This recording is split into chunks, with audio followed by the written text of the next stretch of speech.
Kamu bukan ingin melakukan pekerjaan yang tidak benar, kan? Bab 54. Kamu memang mencari mati sendiri. Dulu menyuruhmu, tidak peduli bagaimanapun, Derek adalah putra si preman itu. Dia seharusnya bertanggung jawab selayaknya seorang ayah, kan? Verlina sangat tidak puas berkata. Bukan ingin teman baiknya membuang anaknya. Hanya saja, sekarang jantung Derek ada masalah.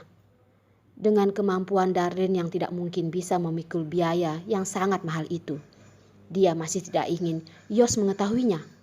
Bukankah itu artinya mencari penderitaan sendiri? Verlina, tidak apa-apa. Aku ada cara. Aku sudah menghubungi rumah sakit di luar negeri untuk Derek. Darlene terdiam sejenak, dengan yakin berkata lagi. Hanya sebentar lagi aku sudah bisa membawa Derek pergi melakukan operasi. Apanya yang namanya tidak apa-apa? Kamu yang mengeluarkan biaya rumah sakit.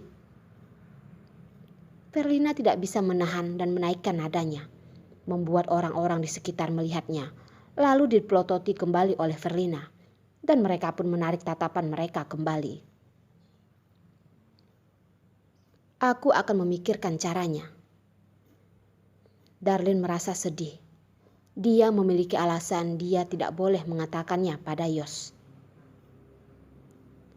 Verlina menarik Darlene dengan nada rendah bertanya. Kamu ada cara apa? Darlene, kamu bisa memiliki cara apa? Seberapa besar kemampuanmu, aku bukannya tidak tahu. Sudah sampai sekarang ini, kamu masih tidak ingin memberitahunya. Verlina, kamu jangan tanyakan lagi. Aku akan memikirkan caranya.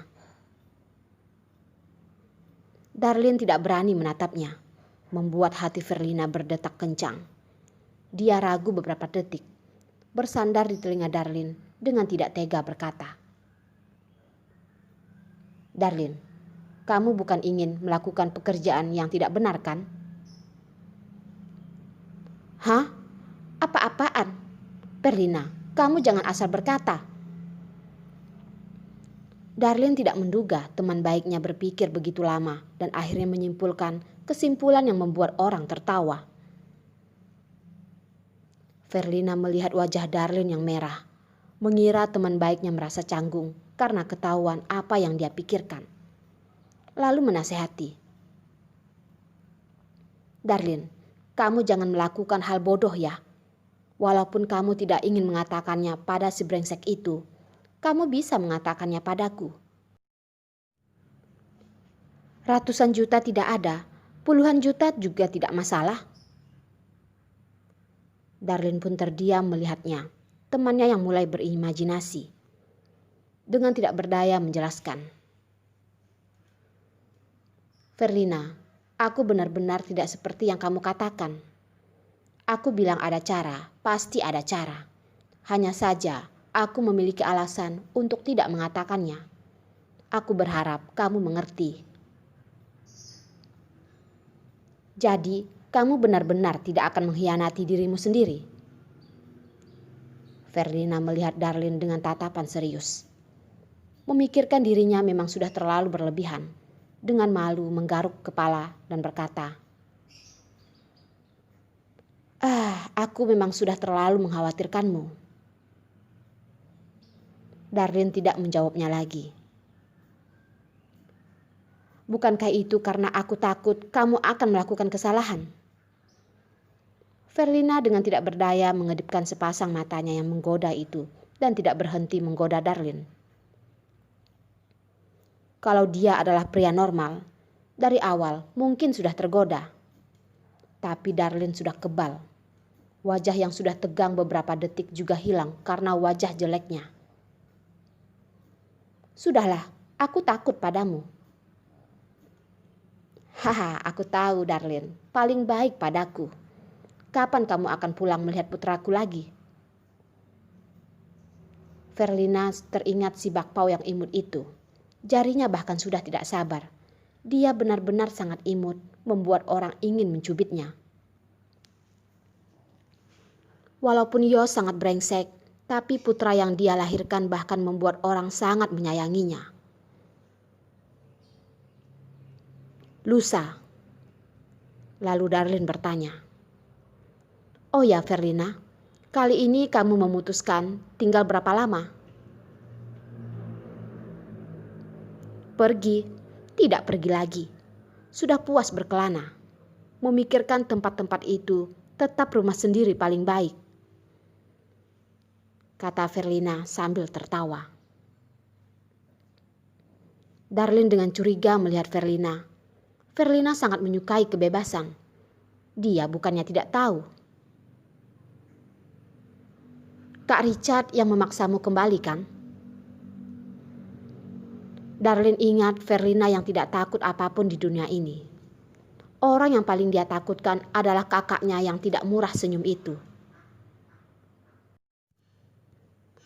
"Hahaha Darlin, apa yang kamu katakan? Aku mana mungkin dipaksa kembali." Verlina tidak berhenti melambaikan tangan. Dia tidak akan mengakui kalau dirinya ditarik kembali. Dia pasti akan sangat malu.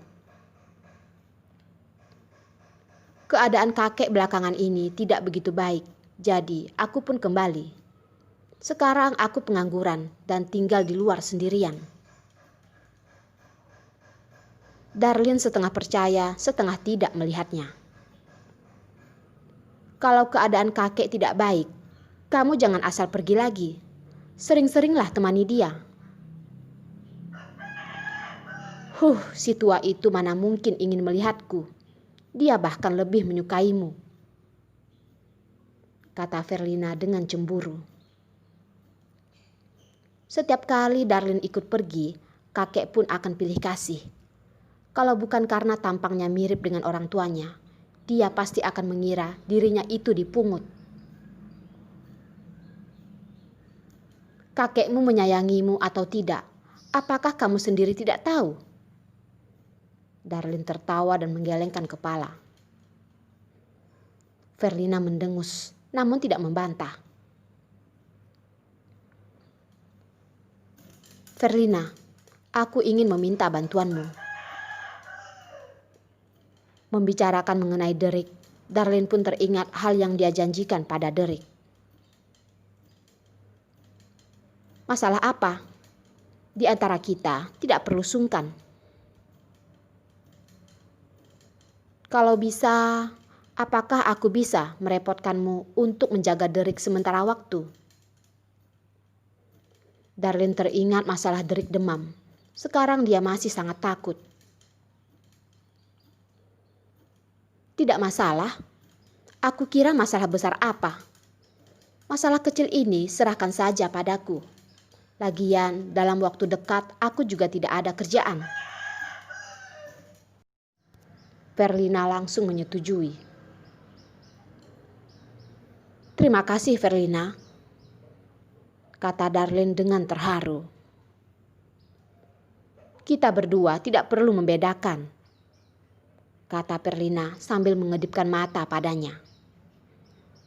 Darlin juga ikut tertawa. Ya, hubungan mereka tidak bisa dideskripsikan hanya dengan beberapa kata. Bantuan Verlina padanya, seumur hidup ini dia akan mengingatnya di dalam hati. Kalau bisa, dia pasti akan membayar kebaikannya itu. Verlina pun merasa tidak nyaman karena tatapan Darlin. Dengan tidak tahan berkata, "Darlin, walaupun aku sangat cantik, tapi aku tidak memiliki persiapan untuk lesbi." Darlin hanya terdiam. Darlin benar-benar sangat terharu. Verlina dengan malas bersandar di kursi, memikirkan hal lain. Lalu dia berkata, "Kelihatannya kamu dan Yos sudah benar-benar putus ya?" Tatapan Darlin pun menggelap, menjawab, Jane sudah kembali." Mengungkit Yos, dalam hati Verlina pun merasa marah. Bagaimanapun tidak bisa menahan. Dengan marah dia berkata, "Kamu dan Yos si bajingan itu selama 3 tahun lebih. Dia tidak hanya menganggapmu sebagai teman tidur. Sekarang pacar lama kembali dan dia pun putus denganmu. Sampai seperti ini, dari awal sudah harus diputuskan." "Perlina, kecilkan suaramu." Suara yang begitu keras akan kedengaran orang lain. Verlina juga mengerti, tapi dia benar-benar marah. Tapi nadanya tetap mengecil. "Darlin, kamu bodoh ya. Tidak hanya melahirkan anak untuk si brengsek itu. Kamu juga mengorbankan begitu banyak untuknya. Kamu benar-benar menganggap dirimu adalah gadis River Snail ya? Tidak, kamu bahkan lebih buruk darinya. Bagaimanapun, gadis itu akhirnya mendapatkan apa yang dia inginkan. Kamu sudah jelas tidak akan mendapatkannya. Masih saja berusaha sampai akhir." Darlin menunduk, tidak membantah. 3 tahun lalu dia sudah memutuskan seperti ini. Kalau cinta bisa adil, maka bagaimana mungkin itu dinamakan cinta? Orang yang duluan mencintai adalah orang yang dari awal sudah mempersiapkan diri untuk kalah. Apalagi dia sama sekali tidak pernah berharap akan imbalan atas semua pengorbanannya. Aku adalah wanita yang begitu pintar. Kenapa memiliki teman bodoh sepertimu?" Verlina merasa kasihan dan marah pada Darlin.